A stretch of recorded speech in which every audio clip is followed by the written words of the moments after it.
యేసుక్రీస్తు శ్రేష్టమైన ఉన్నతమైన నామంలో అందరికీ వందనాలండి. దేవాతి దేవుని మహాకృపను బట్టి ప్రతి ఒక్కరికి నా ప్రత్యేకమైన వందనాలు తెలియజేస్తూ ఉన్నాను. దేవాది దేవుడి దినాన్న మనతో మాట్లాడుచున్న అంశం ఏంటంటే, నీవు ఎలాంటి దుఃఖాన్ని కలిగి ఉన్నావు అనే అంశం ద్వారా ఆయన దినాన్న మనతో మాట్లాడుచున్నారు. అయితే 2 కొరింథీ పత్రిక 7వ అధ్యాయం 10వ వచనం, దైవ చిత్తానుసారమైన దుఃఖము రక్షణార్థమైన మారు మనసును కలుగజేయును. ఈ మారు మనసు దుఃఖమును పుట్టించును, అయితే లోక సంబంధమైన దుఃఖము మరణమును కలుగజేయును.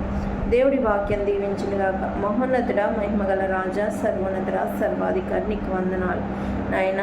మరి మేము ఎలాంటి దుఃఖాన్ని కలిగి ఉండాలి అనేది నాయన ఈ దినాన్ని మీరు మాట్లాడుచున్నారు కాబట్టి నాయన మేము విని గ్రహించుకుని దాన్ని మా జీవితాన్ని సరిచేసుకోవడానికి మరి ఎలాంటి దుఃఖాన్ని కలిగి ఉండాలో అలాగూ జీవించడానికి సహాయం దయచేసి మీరు మాతో స్పష్టంగా మాట్లాడమని నజరేనేస్తున్నది నాలో అడుగుచున్నాను తండ్రి, ఆమేన్. ఇక్కడ మరి మనం ఎలాంటి దుఃఖాన్ని కలిగి ఉన్నామని ఇది నన్ను ఆయన మనం ప్రశ్నిస్తూ ఉన్నాడు. మనం ఎలాంటి దుఃఖాన్ని కలిగి ఉండాలంటే మరి దైవ చిత్తానుసారమైన దుఃఖాన్ని కలిగి ఉండాలంటండి. ఎప్పుడైతే దైవ చిత్తానుసారమైన దుఃఖాన్ని కలిగి ఉంటామో అది ఏం చేస్తుందంటే రక్షణార్థమైన మారు మనసు కలిగి చేస్తుందంట. ఈ మారు మనసు ఏం పుట్టిస్తుందంటండి?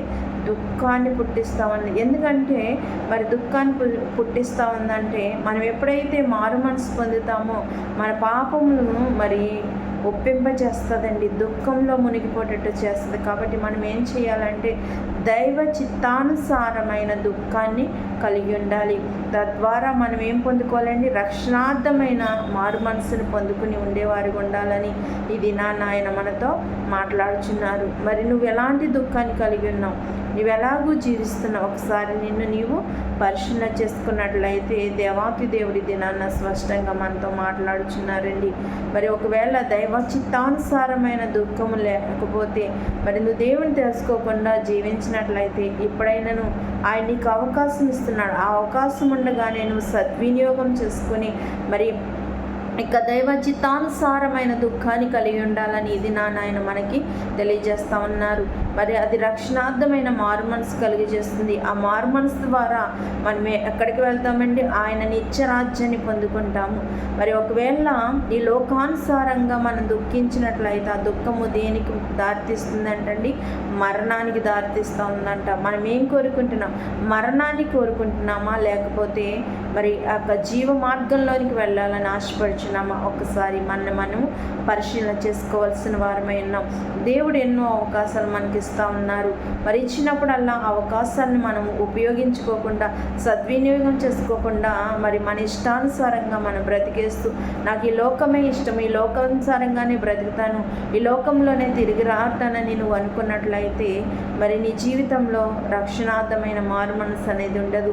ఇప్పటి వరకు నువ్వు ఎలా జీవించావు అనేది పక్కన పెట్టి నువ్వు ఒక దేవుని తెలుసుకున్న వ్యక్తిగా దేవుని తెలుసుకుని మరి మన అంతరంగమును పరిశీలించే దేవుడు మరి ఆయనని గ్రహించుకుని ఇప్పుడైనాను మరి దైవ చిత్తానుసారమైన దుఃఖాన్ని కలిగి ఉండాలని ఇది నాయన మనకు తెలియజేస్తూ ఉన్నారు.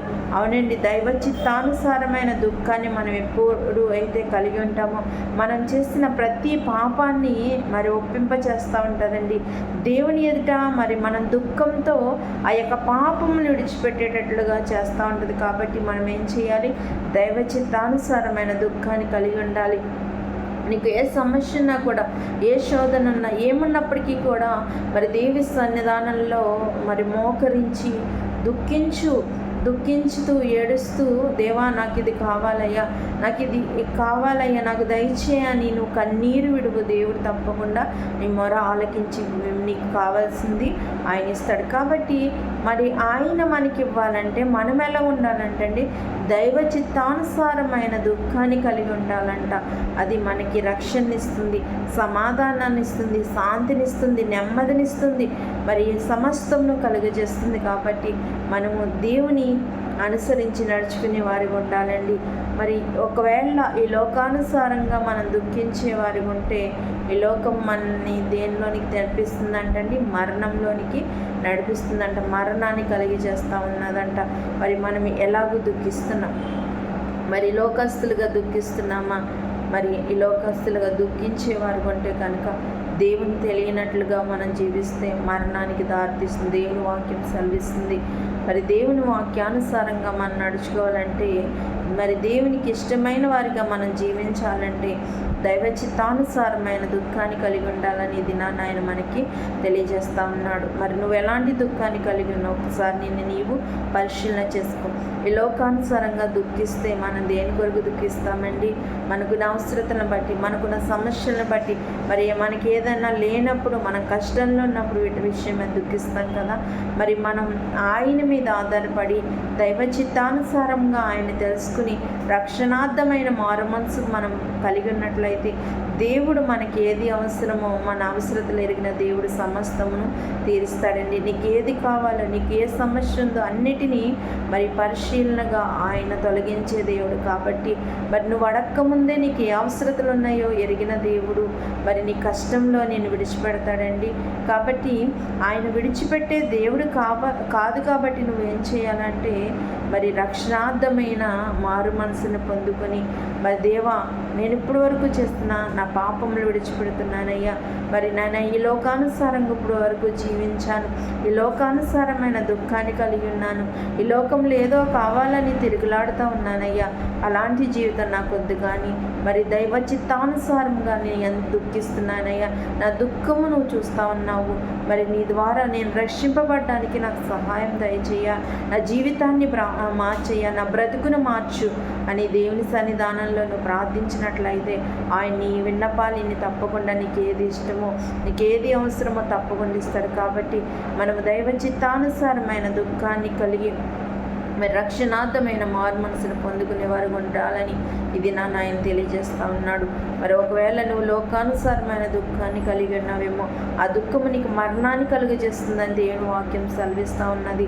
మరి ఎలాంటి దుఃఖాన్ని నువ్వు కలిగి ఉండాలో ఇప్పుడే ఒక నిర్ణయం తీసుకుని మరి దేవునికి ఇష్టమైన రీతిగా మనం జీవించాలని ఇది ఆయన ఆశపడుతున్నాడు. కాబట్టి ఒక మరి నిర్ణయాన్ని నీవే తీసుకోమని ఆయన ఈ దినాన్ని నేను ప్రశ్నిస్తూ ఉన్నాడు. మరి ఆ నిర్ణయాన్ని నీకే విడిచిపెడుతుండగా మరి నువ్వు రక్షణార్థమైన మారు మనసును కోరుకుంటున్నావు, ఈ లోక సంబంధమైన దుఃఖాన్ని కలిగి మరణాన్ని కోరుకుంటున్నావు, మరి నీకే విడిచిపెడుతున్నాడు. కాబట్టి ఏదో ఒక నిర్ణయం తీసుకొని మరి దేవుని చిత్తంలో మరి దైవ చిత్తానుసారమైన దుఃఖాన్ని కలిగి మరి మారు మనసు అనే రక్షణార్థమనే మారు మనసు పొందుకుని ప్రతి ఒక్కరు జీవించగలగడానికి పరిశుద్ధాత్మ వాక్యం ప్రతి ఒక్కరి జీవితాల్లో ఫలింపచేయనుగాక. ఆమెను ప్రార్థన. మహోన్నతుడ మహిమగల రాజు నీకు వందనాలు. మేము ఈ లోక సంబంధమైన దుఃఖం కాదయ్యా నాయన, ఈ లోక సంబంధమైన దుఃఖాన్ని మేము కలిగి ఉంటే నాయన మరి మరణాన్ని కలుగజేస్తుందని వాక్యం సెలవిస్తుంది ప్రభా. అటు రీతిగా కాకుండా తండ్రి నాయన ప్రభా దైవ చిత్తానుసారమైన దుఃఖాన్ని కలిగినాయన రక్షణార్థమైన మారు మనసు పొందుకుని తండ్రి నాయన నిజ పశ్చాత్తాపంతో నాయన ప్రభుని ఎందు జీవించగలగడానికి సహాయం దయచేసి కృపానుగ్రహ చేయమని చిన్న ప్రార్థన దేని ప్రతిసంధానం చేయొచ్చు. నజరేయుని యేసు నామములో అడుగుచున్నాం తండ్రి, ఆమేన్. అందరికీ వందనాలండి.